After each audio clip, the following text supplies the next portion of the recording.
Salut à toutes, j'espère que vous vous portez bien.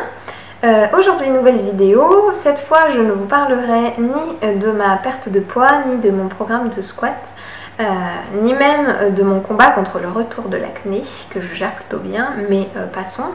Ça fera l'objet d'autres vidéos par la suite.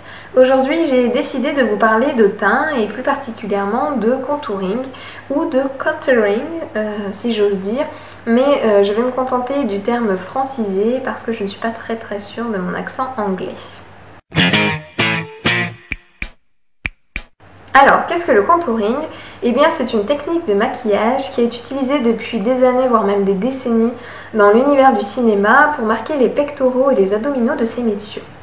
C'est une technique qui est utilisée depuis un petit peu moins de temps dans l'univers du mannequinat pour redessiner un visage. Si l'on en croit les professionnels du make-up, pour dessiner un beau contouring, il faut tout simplement dessiner un 3 de chaque côté du visage. C'est-à-dire comme ça, en partant donc du côté du front, d'un côté du front, en descendant jusqu'au creux de la joue, en marquant le creux de la joue, en redescendant jusqu'à la mâchoire et en marquant la mâchoire.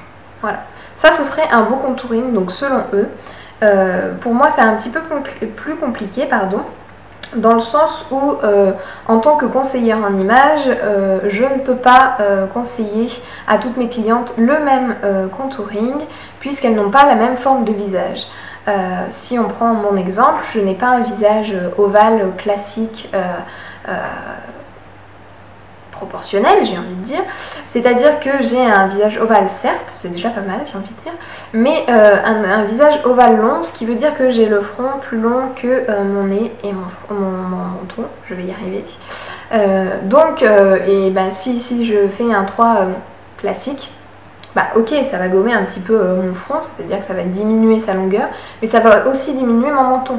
Donc absolument aucun intérêt, mon front restera quand même plus grand que mon menton. Donc je zappe cette méthode personnellement. Voilà comment moi je m'y prends. Donc je commence par les touches de lumière.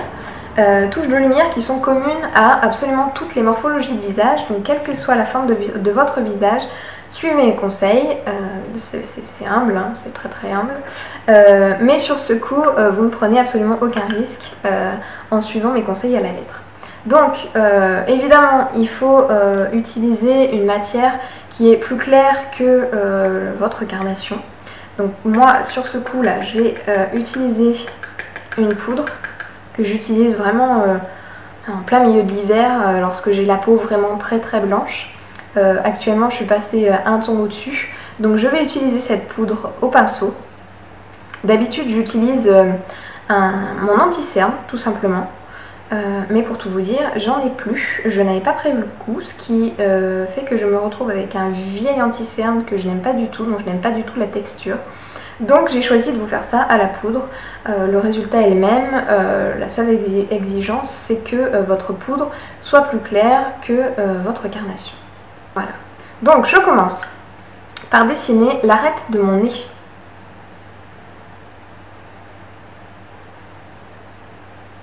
Lorsque j'arrive au niveau du front, je dessine un arbre.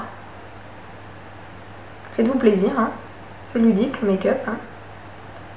Voilà. Un bel arbre. J'estompe pas trop pour l'instant, j'estomperai plus tard avec un pinceau un peu plus gros. Pour l'instant, c'est vraiment marqué l'arête du visage. Je continue par une petite touche de lumière sur le haut de mon menton, donc juste en dessous de la lèvre inférieure. Voilà. Et bien évidemment, sous les yeux. Là, j'en mets pas trop, c'est volontaire. Parce que j'ai mis de l'anti-cerne, j'ai fini mon anti-cerne d'ailleurs tout à l'heure. Donc j'ai pas envie de me retrouver avec un plâtras de matière sous les yeux. Donc je limite un petit peu la casse. Voilà.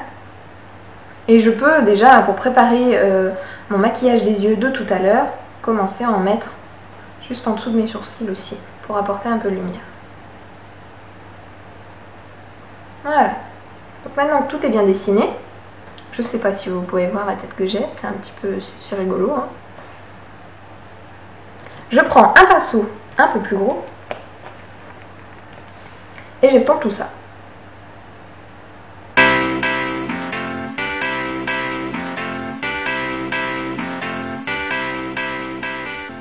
Et voilà le travail. J'en profite aussi pour vous montrer mes nouveaux pinceaux que je teste devant vous pour la première fois. J'en ai un petit peu parlé déjà sur les réseaux sociaux, mais j'en suis tellement fière, ils sont tellement beaux. Et ils ont l'air bien fonctionner d'ailleurs, donc en même temps c'est ce qu'on leur demande. Bon bref, ensuite donc pour les touches de lumière c'est fait. Donc je vous le répète, vous pouvez faire ça avec un anti-cerne, vous pouvez faire ça aussi avec un fond de teint qui est trop clair pour la couleur de votre peau, enfin bref, tout est possible. Ensuite, on passe donc au bronzer. Moi j'ai opté pour la Glam Bronze, la Terre de Soleil, que je vous ai présenté il y a quelques semaines déjà, en vidéo déjà. Voilà. Bon, elle a décidé de pas zoomer aujourd'hui. C'est pas grave, ok, t'as raison, j'ai tort.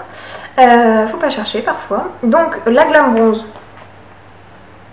Comme je vous l'ai dit tout à l'heure, je ne vais pas l'appliquer en 3 comme je devrais. Hein.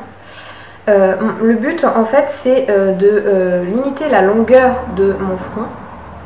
Donc je vais simplement faire un demi-3, c'est-à-dire que je ne vais pas marquer l'arête de mon menton, l'arête de ma mâchoire, tout simplement pour lui donner un petit peu de longueur en diminuant simplement la longueur de mon front.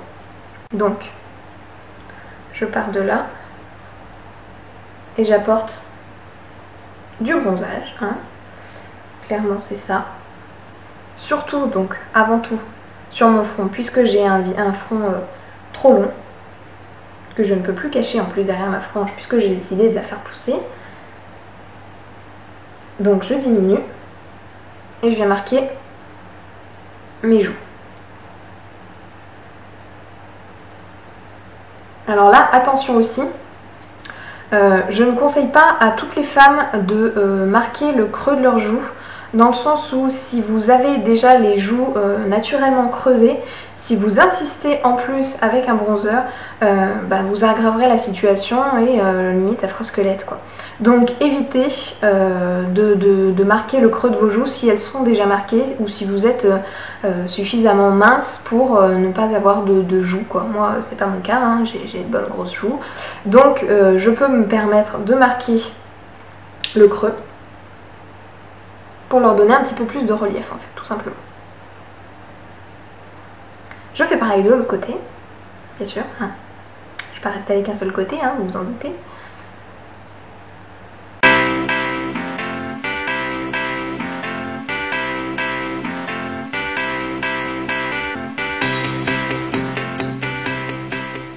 Et ensuite, donc, je prends mon pinceau le plus gros. Donc je suis partie tout à l'heure pour les touches de lumière de celui-ci. J'ai estompé avec celui-ci. J'ai utilisé celui-ci aussi pour dessiner le contour de mon visage. Non, je vous dis une grosse connerie. J'ai utilisé celui-ci pour le contour de mon visage et donc pour estomper mes touches de lumière. Et donc je vais utiliser celui-ci pour atténuer tout ça.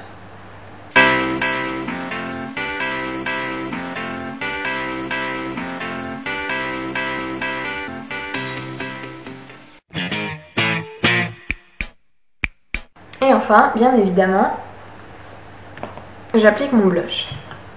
Bien évidemment parce que c'est la base. C'est-à-dire que si vous devez choisir entre le blush et le contouring, évidemment, choisissez le blush. C'est ça qui va vous donner bonne mine. Alors que le contouring, finalement, ça va simplement dessiner votre visage. Enfin, simplement. Non, c'est pas simplement, mais ça va juste dessiner votre visage et c'est superflu par rapport à la bonne mine. Enfin, selon moi.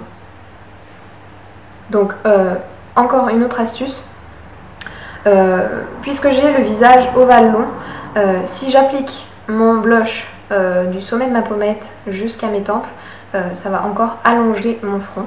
Donc, je l'applique du sommet de ma pommette et je l'étire jusqu'à l'oreille de manière toujours horizontale.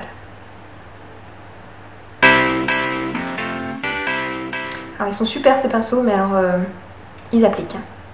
Comme vous pouvez le voir, un tout petit peu trop de blush, hein, ça fait pas du tout naturel. Donc si comme moi, vous aimez les résultats naturels, et bien vous poudrez simplement votre visage après votre contouring, ce qui va un petit peu uniformiser le tout.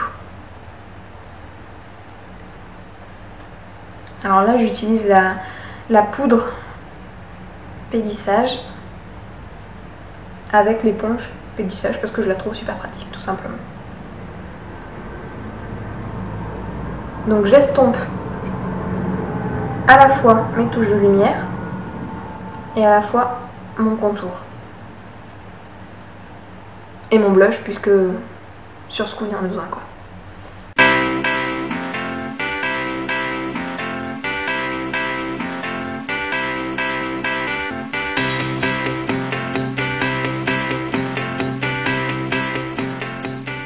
Et voilà le travail. Si vous n'avez pas un visage ovale long, si vous avez simplement un visage ovale, dans ce cas-là, vous pouvez vous permettre de faire le 3, il n'y a aucun souci. Faites-vous plaisir. En revanche, si vous avez un autre visage, donc un visage rectangle, un visage rond, peu importe, suivez plutôt les conseils que je vous ai prodigués par l'intermédiaire des petits schémas. Je me suis amusée, hein, je vous le dis pas. Des petits schémas que vous trouverez en dessous de cette vidéo sur mon blog. Voilà, j'espère que cette vidéo vous aura plu. Qu'elle vous aura appris plein de choses surtout. Si c'est le cas, n'hésitez pas à commenter, n'hésitez pas non plus à la partager et à aimer ma chaîne YouTube. En attendant, je vous fais tout plein de bisous et je vous dis à très bientôt sur lescritiquesdemarine.com.